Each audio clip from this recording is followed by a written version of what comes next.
พ่นยัง ชีวิตผัวเมียนี่หาอยากหากินสู้กันกินนี่เปรียบเสมือนสัตว์หลายชนิดอยู่เด้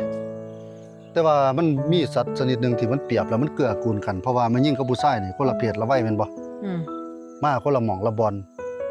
มันสิคล้ายๆกับนกเอี้ยงกับควายนะหาสู้กันกินผู้หนึงก็ยำหญ้าไปผู้หนึงก็กินตั๊กแตนผู้นกเอี้ยงนี่ก็ตอดมัดตอดไล่ตอดเรียกตอดหินให้เออ เอา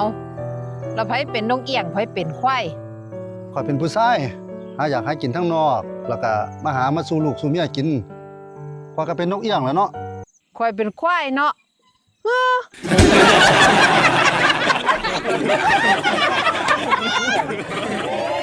เนาะก็แม่นตัว